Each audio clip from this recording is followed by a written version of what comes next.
For today's video, I want to share what I personally think is the best carpeting plant for low-tech planted tanks in the hobby right now. A few months back, I published an article where I went over my experiences with a lot of different carpeting plants that I've tried in low-tech tanks, and I link to that in the description.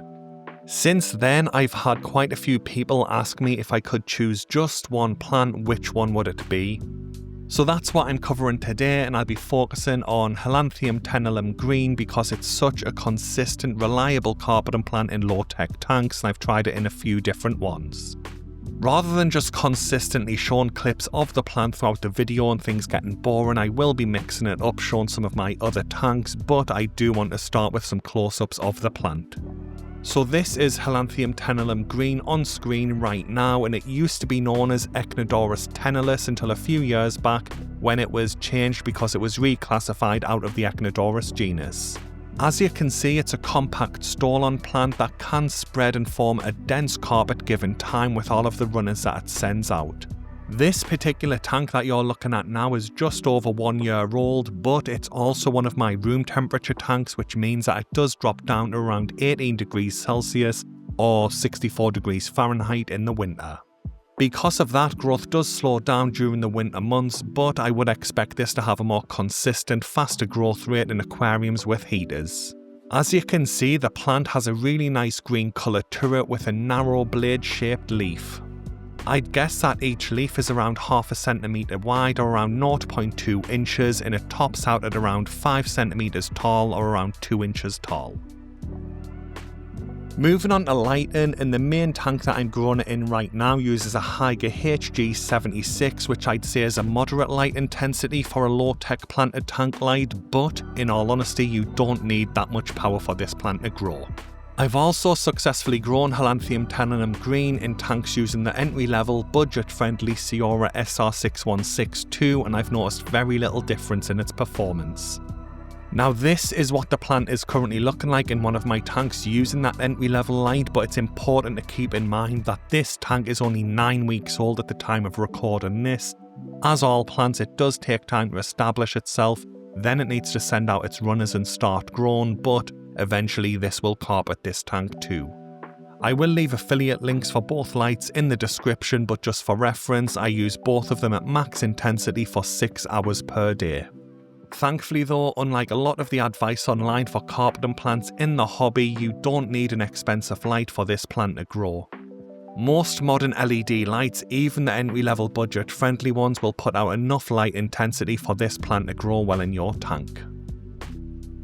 I do want to quickly touch on CO2 systems, and I don't use any of them in my fish room on any of my tanks, so there's no need to run any CO2 to get this plant to grow well. While adding CO2 may speed up its initial growth, as the plant naturally matures even in a low-tech tank, it will eventually catch up and fill out that carpet. This is one of the main reasons that I think it's just such a great option for low-tech planted tanks, because I have seen other people say different carpeting plants in the hobby do struggle without a CO2 system on the tank. Now I do often get questions about which substrate I use in my tanks, and around half of them use fluval stratum and around half of them use capped dirt. But thankfully, Helanthium tenellum green does well in either substrate option, so you can use the more affordable but slightly more difficult capped dirt, or if you're brand new and have a slightly higher budget, you can go with something like fluval stratum. It grows perfectly well in either. Now I haven't personally tried this, but one of my friends is growing the plant in regular inert sand with nothing else in his substrate, but again I do think that's because of foliar feeding from the nutrients in the water column, providing the plant with everything it needs to support its growth. Moving on, and we get to temperature requirements, which is something that a lot of people do tend to overlook when getting started with planted tanks. A lot of the popular plants in the hobby that we keep are from tropical areas, so if the water temperature gets too cold, they can enter dormancy and basically go into a sort of hibernation state through the winter and stop growing until the water gets warmer. In my experience though, Helanthium tenellum green handles cooler water surprisingly well. As I mentioned earlier, my room temperature tanks where I grow this drop down to around 18 degrees Celsius or 64 degrees Fahrenheit during the winter months, and while this plant never completely stopped growing, its growth rate did slow down, but that does mean there's still nutrient uptake there to maintain the health of the plant. So I honestly think this is a great option for tropical, subtropical and temperate temperature range tanks, and it should grow in all three. Next up we have pH and water hardness, which is an area where a lot of people run into issues with aquatic plants because a lot of them do prefer softer to moderate water, especially when it comes to carbonate hardness.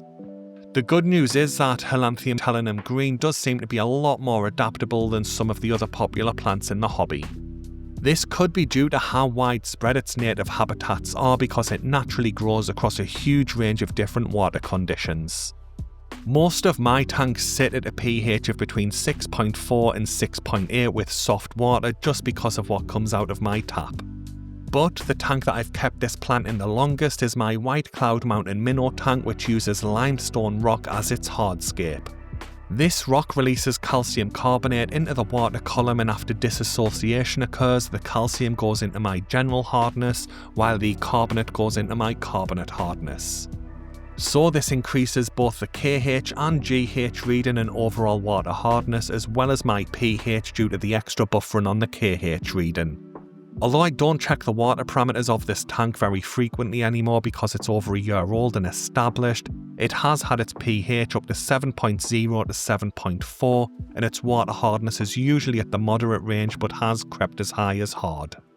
But despite that, as you can see, the plant has continued to grow well in the tank, which does give me confidence that I can thrive in the regular recommended range from the Denelate plant nursery of a pH between 5.0 up to 8.0 and anywhere from soft to hard water. Moving on to nutrient demands, and there's no need to go out and buy liquid fertilizers to support the growth rate of Helanthium tenellum green. Although some of my older tanks growing this plant did receive liquid fertilization, none of my current setups have had it for months, and my newer tanks using this plant have never been dosed with liquid fertilizer. Currently, all of my tanks are running off the fish poop fertilization method, and I will link to an article in the video description going into more detail on how that works if you're interested. But the main point to take away is that you don't have to go out and buy expensive liquid fertilizers. Leaving your fish waste to break down in the tank should provide all of the nutrients this plant needs to grow and thrive. It's also very easy to plant this too, but one point of note is that it usually comes in vitro cups that can have the nutrient-rich gel in the bottom. So my recommendation is to take the time to wash that off. It'll usually only take around 10 to 15 seconds under a warm water tap, and all of that gel will come off the plant. We take the time to remove that because it's extremely nutrient rich, so even getting small amounts of it in our tank can result in temporary algae and bacteria blooms. Once that nutrient gel is gone, we have two different options. The easiest one is to simply cut the plant mass into quarters or even eighths and then plant that, or if you have more time you can unravel it, separate each individual plantlet and plant that in your tank. Once you're at that stage and you have the actual clumps of the plant to put into the substrate, I personally use aquascape and tweezers. I think it's a lot easier, but you can use your fingers and try and get it into your tank so each plantlet or clump of plants is around 1 inch apart. It may take a month or two to establish itself in a low-tech planted tank, but after that it starts to send out its runners and quickly starts to carp it. Finally, I want to talk about challenges with this plant, and the only real one I've personally had is the initial melt phase, which is common with a lot of popular plants in the hobby. In my experience, around half of my Helanthium tenellum green plants will melt back and lose all of the immersed out of water growth after being submerged in the tank. I would suspect that this is something to do with different water hardness levels in my different tanks, because some use limestone based hardscape but most of them use inert lava rock. But once those initial out of water leaves have melted away, the plant does start to produce shorter submerged form leaves, and then once they're established it'll start sending out those runners and start to carp it. So the main tip to take from this section is that even if your plant does look like it's melting and failing for the first 1 to 2 months, don't worry about it, give it a little while to establish itself in your tank and you should see new healthy growth coming through. To borrow a phrase that is commonly used for cryptocoryne plants, You're paying for the healthy roots, not the current leaves on the plant when you buy it. Anyway guys, that brings the video to an end. Thanks for watching, I hope it's been helpful and good luck with your low-tech carpets.